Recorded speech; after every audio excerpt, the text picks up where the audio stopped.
Hello and welcome to my new video, and today we are going to play Blitzkrieg 1939 Guderian, game about most important battles fought by the German 19 Armored Corps during Polish campaign 1939. And the first battle I am going to play is the Battle of Chojnice. It is the first scenario of this game, and it shows one of the first battles of the World War II, which was fought near the town of Chojnice at the 1st of September 1939.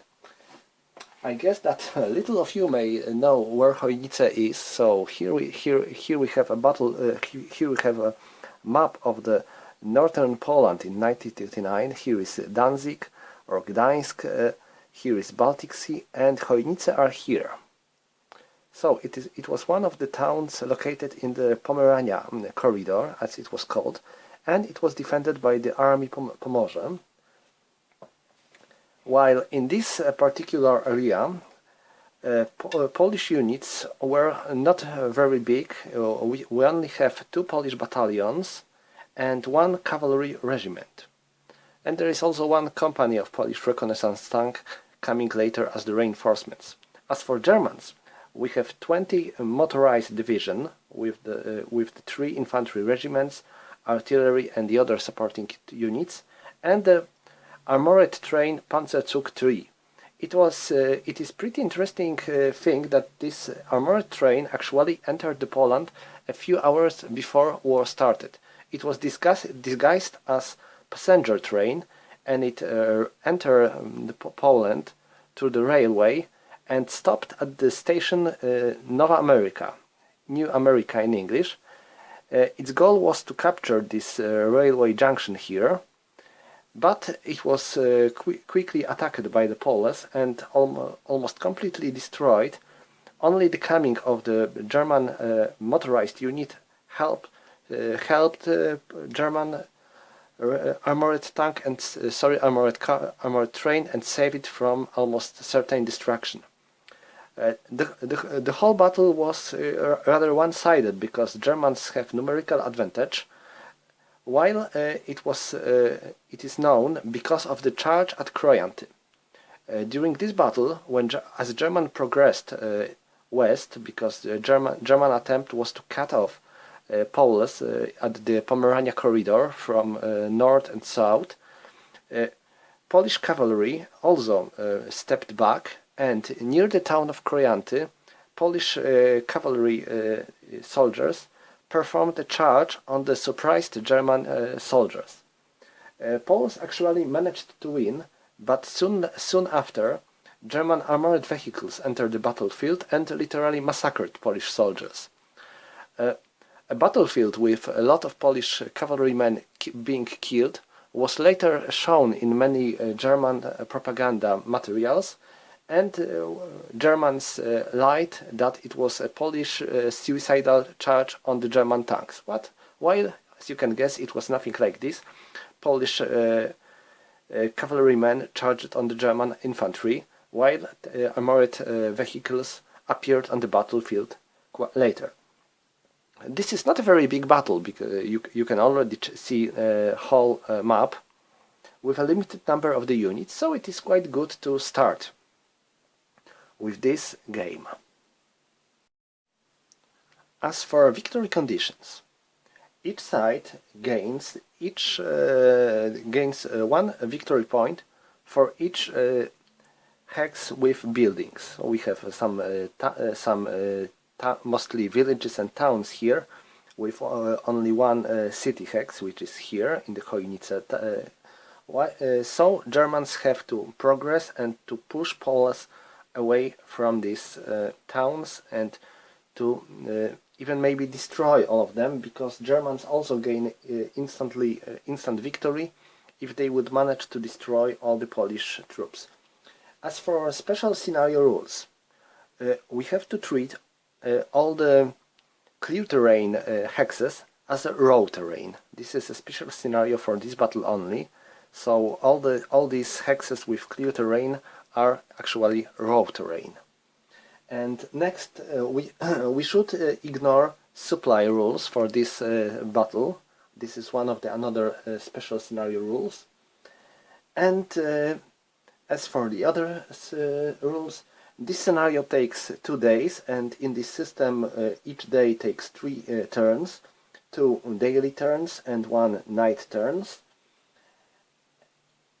And if we play 2 days version, then Poles gain 3 points for each captured, for each controlled town hex. If we play only one day version, then each side gains 1 victory point. So it is harder for Germans, because Poles gain more victory points even for capturing, for controlling a less number of the towns and villages, while Germans have to hurry. Well, it's Blitzkrieg after all. Poles can also place 1 minefield counter on the board. And that's all, I think, when it comes to the special scenario rules. Yes, that's all.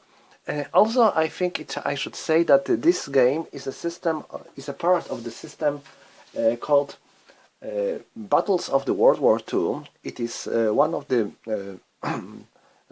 oldest Polish wargame system. It started at, I think, at the early 90s, and there was a big number of games in this system released since today, while Guderian is probably most recent one.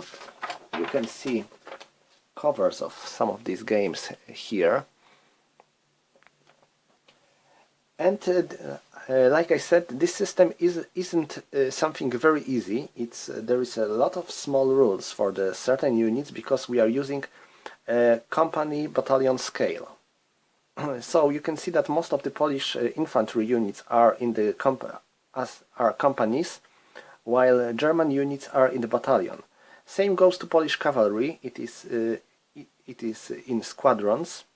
Oh, I made a mistake while placing units. They should be here, while this battalion should be here. I don't know why. Okay. And I think that's all when it comes to the introduction, so we can start our game. I will try to show you how this system works during the gameplay, so if you haven't any contact with this system before, I hope that this video will be quite handy and helpful. First of all, you can see that there is not much on the counters. Let's maybe zoom a bit, because we can without any problems. Okay, you can see that most of the units have only 1 value of the counter, and it is their number of their movement points. So you may ask, what about unit strength? It is printed in the units tables. So you can see here we have Poles and here we have Germans. I have a Polish edition of this game because I'm from Poland, but this game was also released in English, so if you will be interested, you can ask a publisher about English edition if you will be ordering this game, and he will send you everything, rules and game in English. So here we have Polish units, and here we have German units. You can see that some of them have quite strange strength point, because there is 1 and 1. What it means? It means that this unit has a strength of 1, but it may suffer 2 losses during the battle, and even if it suffers 1 loss, it will suffer 1 loss, it will still have 1 strength point. Some units are not mentioned in these tables, since they have only 1 strength point, and they are eliminated instantly after losing this.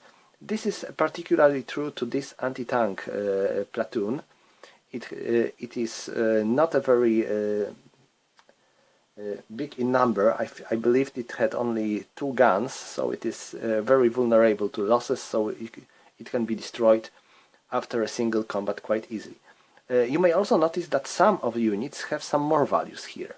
As for artillery units, they have their range. Like for example, this Polish artillery group has 5, so it can fire on the 5 hexes range, and it can support its units while defending, or support an attack, or fire as a standalone unit against enemy units. Also, units that are able to perform fire combat. This is for armored units or anti-tank units. Have their value of firepower and armor. So when such units meet each other, they can fire against each other before actually combat begins. So they can. There is a chance to weaken enemy units before the combat really starts. But this is only for armored units. If such a unit meets non-armored unit, for example, leg unit or motorized unit or a cavalry unit, nothing happens. Also, some units, like this Polish tank company, has star. This star is actually a modifier for combat. When unit with such star attacks enemy unit, it gains +1. There are such limitations. There are some limitations for use. For example, if such a unit attacks enemy who is in the woods, this modifier is not in use, because tanks are not very well when attacking enemy who is in the woods. There is a lot of different units in this system. This is something that makes this system very interesting. I think you can see I have a system rulebook here, and you can see there's a lot. We have all the icons used in this game. There is a lot of them. And these are not all. These are all ones that were used when this system was made. Today there is even more of them, because, for example, we have here Polish units that weren't originally in this system at the beginning of its creation. So I think that's all. Also, sorry, I'm talking a lot, but I think it is necessary to mention everything. You can see that some units have icon of car, icon of horse. If there is an icon of truck, it means that this is motorized unit and it moves in the motorized way. If there is a horse, it is cavalry unit. If there is such a dark line on the hex, it means that this is a company, not a battalion. Companies are usually much weaker than the battalions. Oh, for example, here we have cavalry units, and they are not companies, they are squadrons. Because Polish cavalry used a regiment squadron units, there was not something like company for the cavalry. And for example, here we have also combat engineers, here we have heavy machine guns, here we have recon cars, so we will see later how it works.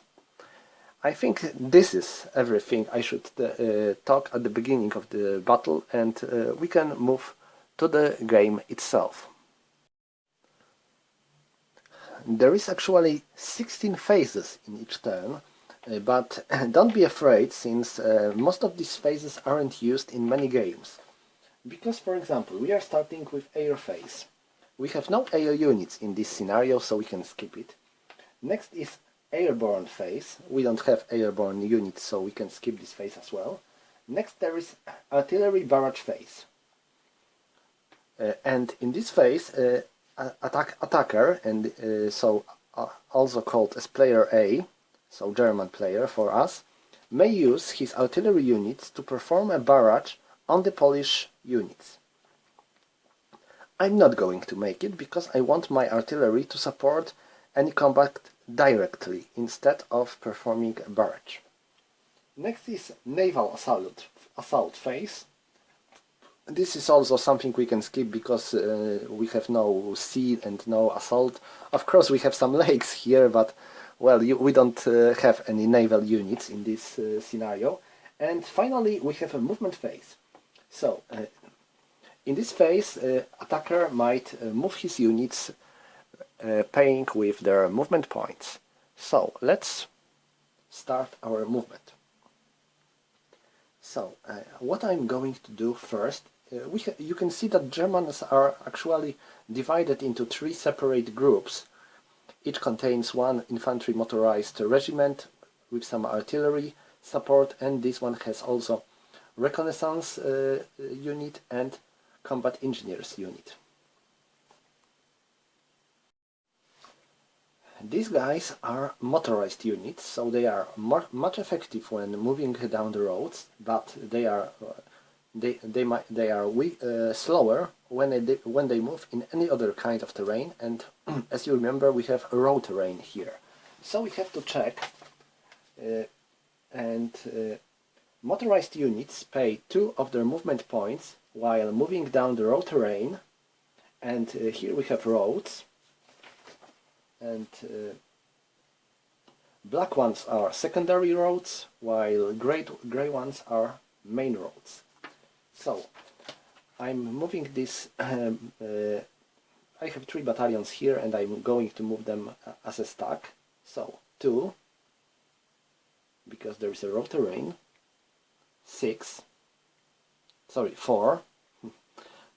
so they spent half of the movement points already.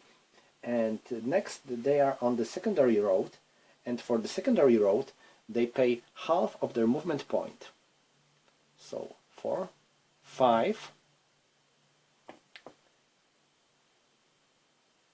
6, 7 as for them, and 6 for them. I'm moving in this way, and next thing is this motorized reconnaissance unit. So it moves 2, 4, 6, 7, 8, 9. Next, these combat engineers, and combat engineers have special rule saying that they pay 1 movement point per most of the terrains. I have to check.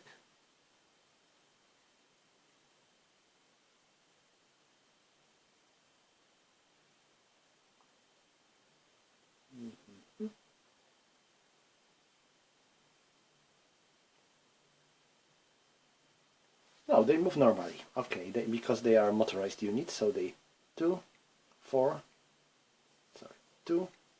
6, 7, 8. So they're going to join this unit. And now this artillery. It has 5 hexes of range, and if I would like it to support any of these further attacks, I would have to move it, because now it has 1, 2, 3, 4, 5. So none of these Polish units are in its range. So it is motorized units, so I would have to pay 2, 4, 6, 7, and I'm going to mark it like this to remember that it moved, because if artillery moves, it has its firepower reduced during the combat phase. So that's all when it comes to this group. Let's move to this group next. There is a minefield here, and I think I should talk a bit about minefields. When you play against another human player, he should mark somewhere secretly the number of the hex he places this minefield. So it is not placed on the board so everyone can see where the minefield is, but you don't know till the moment when your unit enters such a hex. This is the moment where enemy player shows you where his minefield was, and then you suffer any losses that such such minefield forces you to suffer. So let's move with this German unit. So 2, 4, 6, and now we are on the main road. So I pay 1 of 3, 1/3 of the movement point while moving down the road, down the main road, if I am motorized unit. So 2, 4, 6. So I would like to move here, and then I enter the battle, this minefield. Let's assume I didn't know that there is a minefield, and then I have to make a roll. There is a table for minefields. I'm going to find it. Give me a moment.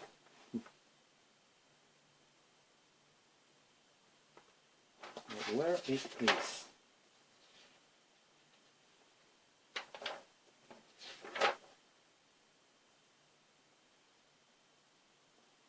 There is a, oh yes, yeah, where it is. Yes, we have a table losses on the minefields. So we have a check how strong the moving unit is. So it is German battalion, and it has 4 strength points. So we'll be using a column of 2, 3, 5, and I have to make a roll. Wow, 6. So it was pretty bad for Germans. They suffered 2 strength points loss. So I need to mark these losses in their strength table. I have a tables for all units for this game printed together. You can find it on Board Game Geek. That's where I found it as well. And I'm marking. This is 3rd Battalion of the German 19 armored, mechanized, motorized regiment, and it suffered 2 strength points loss. So I'm going to mark with 2, and now it has only 3. And that's all for this battalion, since it cannot move any further, since entering the battlefield, minefield, costs you 2 movement points, so they can't move anymore. So I'm going to move this battalion next, and it will move 2, 4, 6, 8, and they will move 4, 2, 4, 6. I'm going to try to enter this minefield. Maybe this time they will be more lucky. 5. No. They weren't lucky. 5 even in the column of 5. 3, 5 is 1, so they suffer 1 loss. You can see that minefields can be, well, quite bad. Especially if you have a biggest stack, but if you move your units alone, this can be easy. But if you move a big stack, this can be very problematic. Okay, and finally my artillery. 2, 4, 6, 8, and I'm going to place it like this to remember that it moved. Okay, and now my last infantry regiment, and I'm going to use it like this: 2, 4, 6, 8, 2, 4, 6, 8, and this battalion will be here to protect Germans from any Polish counterattacks coming from the north, while this artillery, 1, 2, 3, 4, 5, it is in the range of the Poles, so it doesn't want to make any movement, because if it will stay where it is, it will be able to use its entire strength instead of being reduced because of the movement. So that's all when it comes to the German movement phase, and we can move to another phase, which is not German combat phase, as you may suspect, but it is Polish counterattack phase. And this is something interesting and something that I rarely see in any other games, because it is a phase where Polish player is allowed to move his units 1 hex only, and only those units that are not in the German zone of control. Zone of control is 6 hexes around such a unit, but only a certain units. For example, artillery units hasn't zone of controls, and units with 1 strength points have no zone of controls either. So Poles are able to move 1 hex their units and launch an attack on the German units. This is sometimes a good thing to do, because you can weaken a German attack. But I don't think there is such an option for Poles in here.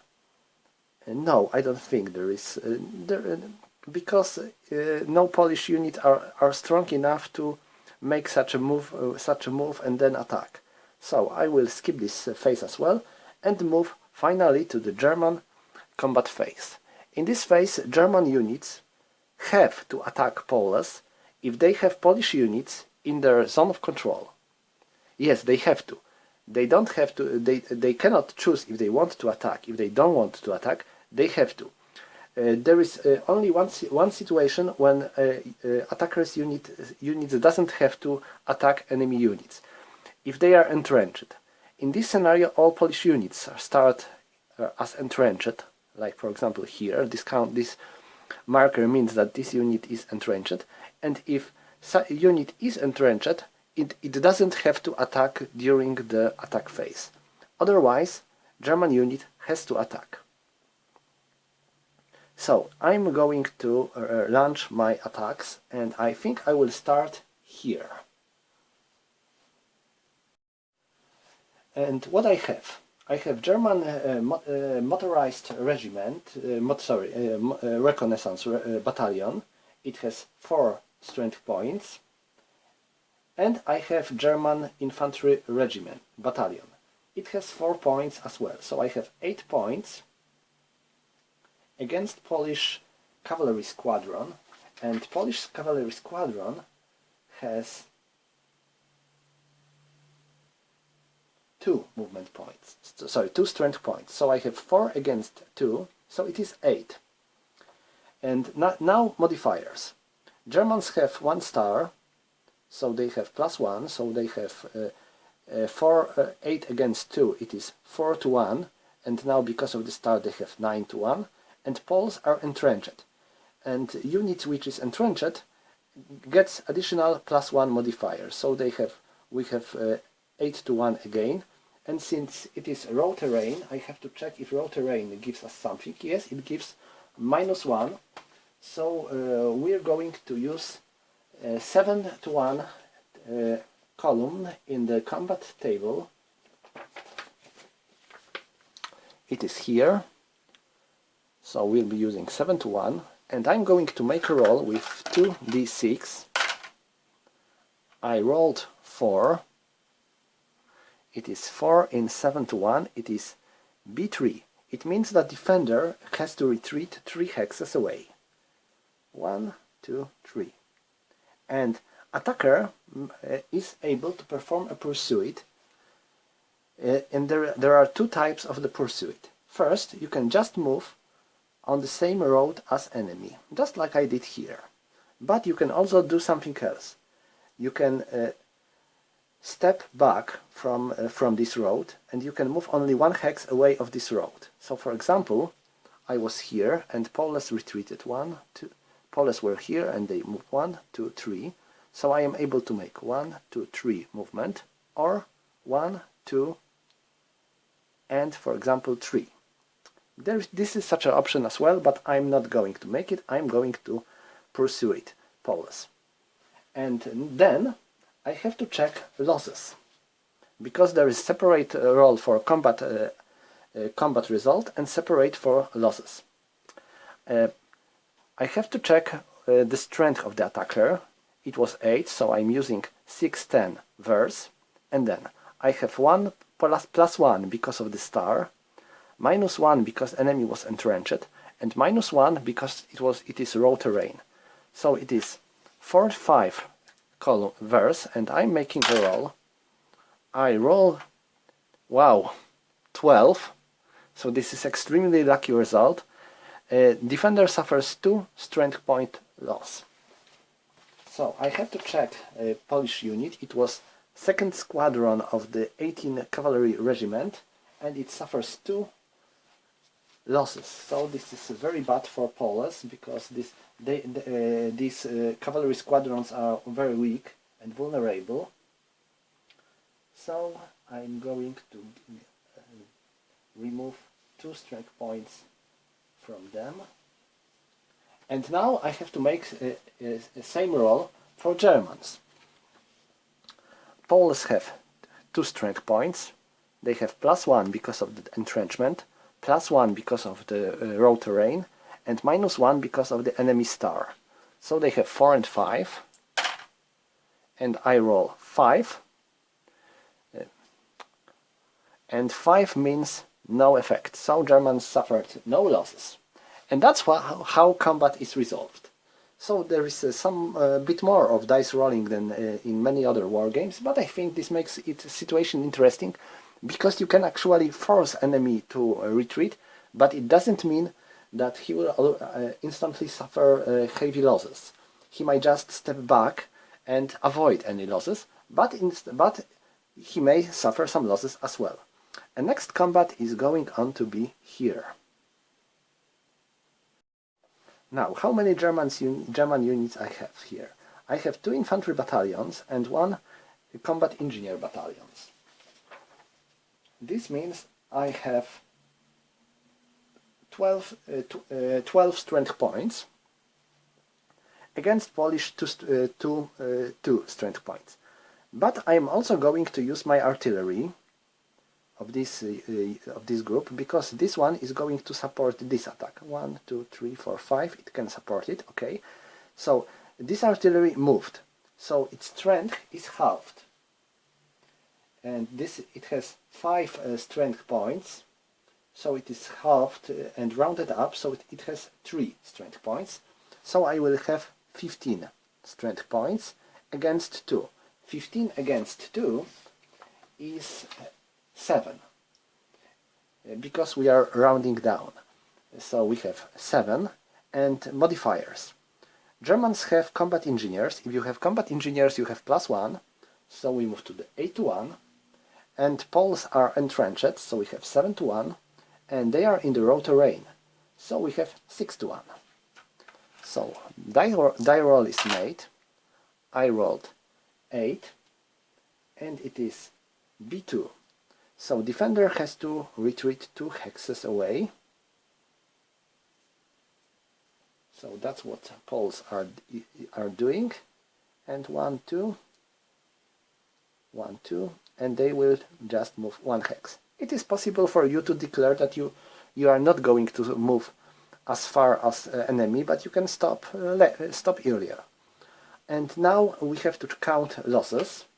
Germans had 15 strength points, and we have -1 for entrenchment and -1 for the raw terrain, because we are not including combat engineers in the losses table. And I'm going to make a roll. Germans roll 9, so Poles are suffering 1 strength loss.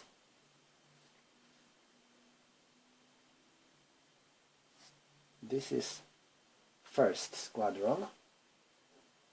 And now, as for German losses, Poles had 2 strength points. They have +1 because of the entrenchment and +1 because of the field fortifications. So they will use a 6-10 column. And I'm going to make a roll. Oh, that was a lucky roll. They rolled 11. So 11 in the 6-10 means 2. So Germans suffer 2 strength point losses. This is very bad for Germans, because they don't want to suffer such losses. Oh, well, that's quite easy to predict. So 1st and 2nd Battalion of 69 Infantry Regiments suffer each of them suffers 1 step losses. Okay, that was all when it comes to this battle. And now we have this battle to perform. This is going to be harder, I believe, because Poles are stronger here. So let's count our strength. Germans have 2 infantry battalions. Each of them has 4 strength points, so they have 8.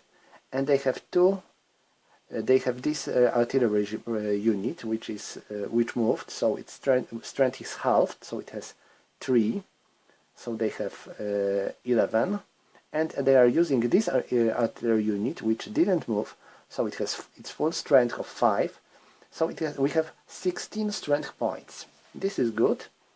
16 against 2 Polish units, infantry company and combat engineers company. And Polish units have 1 and 3. So they have 3 against 16. No, this is not good for Germans. So we have 16 against 3, so it is 5-1. And then let's count modifiers. There are no modifiers for Germans, but there are some modifiers for Poles. First, they are entrenched, so they have 1.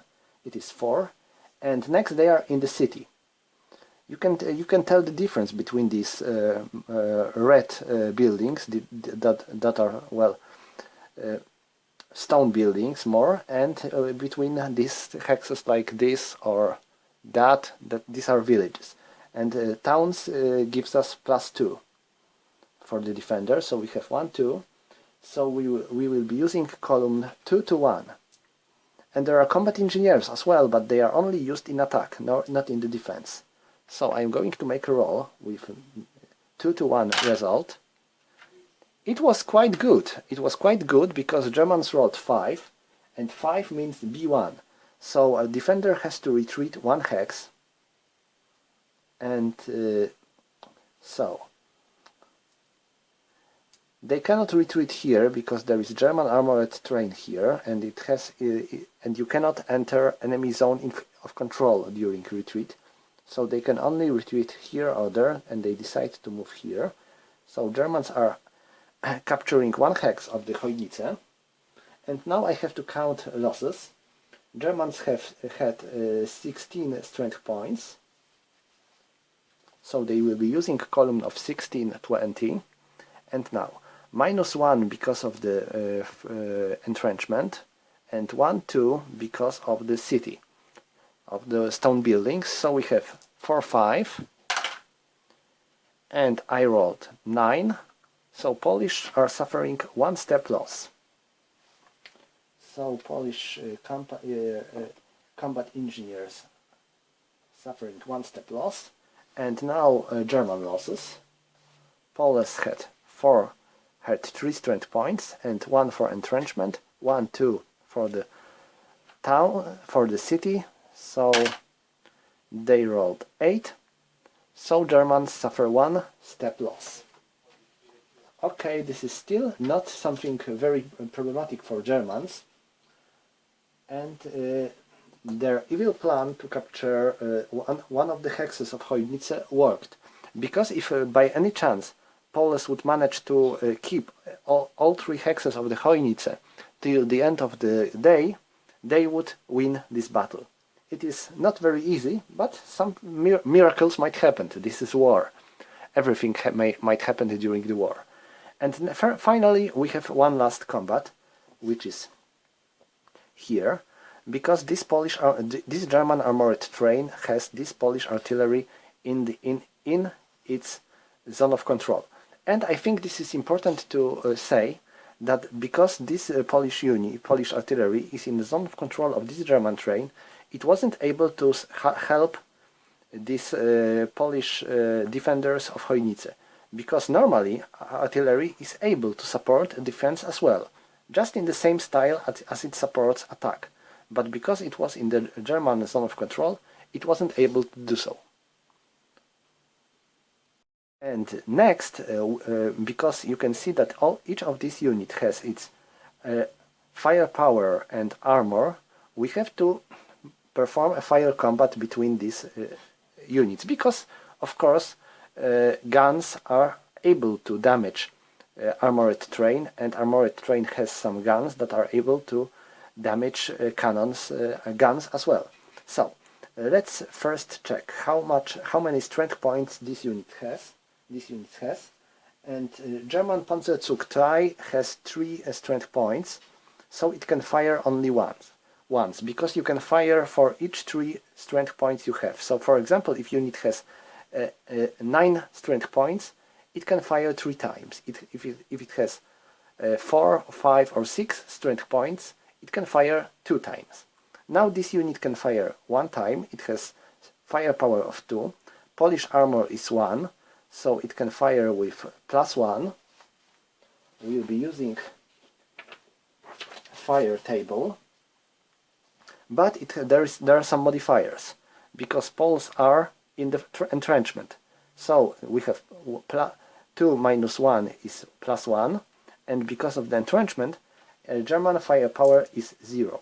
So we'll be using a column of 0 of the fire table, and I rolled 4, and because of 4, Poles are suffering 1 loss. So even before battle begins, Poles are suffering 1 loss because of the fire combat, but they are able to fire back. They have firepower of 1, and German armor is 1, and their strength guns are able to fire only once. So they can fire at once with strength of 1. So I'm making a roll. 11, this is a miss. So that's all. And next we have to resolve a normal battle. Germans have strength of 3, and guns, if fighting alone without any other units, have strength of 1 only. So we have 3 to 1, and there is plus 1 modifier because of the entrenchment. So we have 2 to 1 column, and Germans rolled 4. In the 2 to 1, it is B2. This is no good, because Poles are forced to retreat 2 hexes, and if artillery is made to retreat, it suffers 1 strength point loss for each hex it moves. And because Polish artillery had only 3 strength points, it is eliminated. Germans, of course, cannot take this hex because they are armored train, and armored train is able to only move down the railway. It cannot leave this railway. But it was a very happy situation for Germans because they managed to eliminate these Polish guns. So that's all when it comes to the German combat phase. And next there is a German supply phase, but like I said before, in this particular scenario we ignore supply rules. So that's all for the Germans, and next are all these phases again, but this time for Poles. So that was everything when it comes to Germans, and now we are going to make all these phases again, but this time for Poles. Of course we can skip all this stuff about airborne, about naval units, because like I said, there is no anything like this in this battle, and we can move directly into the Polish movement phase. So Poles are going to make their movement, and what are they going to do? First, let's start here in the south. And this Polish cavalry is definitely not strong enough to stop German advance. So I have to step back, and Polish cavalry units in the raw terrain pay 1.5 movement point per hex. So 1.5, 3, and I think that's where they're going to stop. And these guys are in the secondary road, so they pay for the cavalry 1 movement point per hex. So 1, 2, 3, 4. They are going to keep these guns safe, because there is a chance that this German armored train would go here and attack these guns and eliminate them in the same way like they did with this poor artillery unit. Okay, now that's all for this part of the front, and now let's move a bit more north. And now here, this German armored train is an issue. Well, you can say, but is there an option for Poles to do something about this? And that's where problem starts. We have a single infantry company, anti-tank platoon, and headquarter of the Polish group. So this is definitely not enough to attack German armored train. We would need at last something like 2 infantry companies or so to successfully perform such strike. So I'm going to do something else. I would like to run some Polish counterattack on this German battalion. So we have we have to remember that we have all raw terrain here, and infantry unit pay 1.5 movement point for moving down the raw terrain. So there is 1.5, 3, 1.5, 3, 4, 4.5. So this is enough for them to move here. And as for these two units, I would like to move them here to not let the German occupy my rear. So 1.5, 3, 4.5, 1.5, 3, 4.5. That's all. I think I might even give them the support of these combat engineers here in this battle, so they might be more effective. And I think that's all when it comes to the Polish movement phase. And now we have a German counterattack phase. So Germans are probably not going to perform any counterattack. You may ask why I'm not going to use it and to move these guys and attack here. Because you cannot counterattack with your unit which is already in the enemy zone of control. And they are in the zone of control of this Polish cavalry squadron, so I cannot use them to perform any counterattack. So all we can do is to resolve this combat. Germans cannot use their artillery to support their defenders because this artillery was already used, and you can use your artillery only once per turn.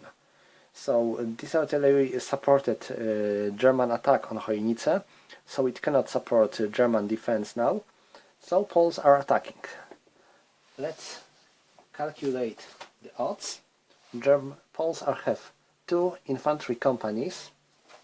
Each of them has 2 strength points, so they have 4 strength points, and these combat engineers have 1 strength point. So I have 5 strength points against German 4 strength points. So it is 1-to-1 odds, but since Poles have combat engineers, they have +1, so we have 2-to-1, and because it is a raw terrain, we make 1 column shift, so we have 1-to-1 again.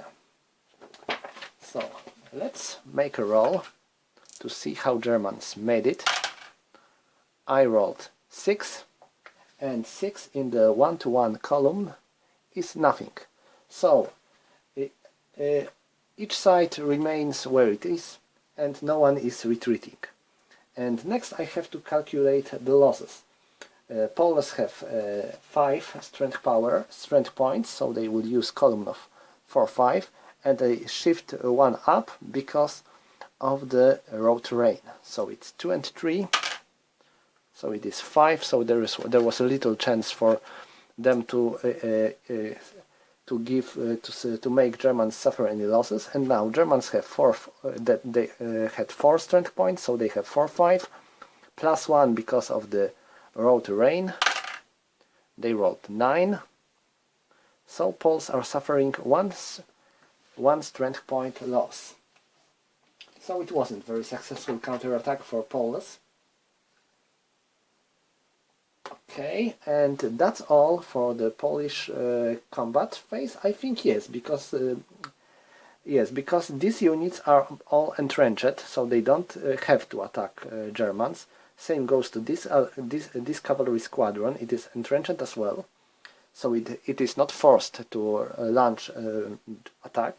And next we have supply phase, but like I said before, we can ignore supply rules in this scenario. So that's all when it comes to this turn, the first turn of the first day of this scenario. And I think that's where I'm going to stop this video, because I talked a lot about rules at the beginning of this video, and in the next part I will go straight to the turns 2 and 3. So thank you for watching for now, and see you again in the turn 2.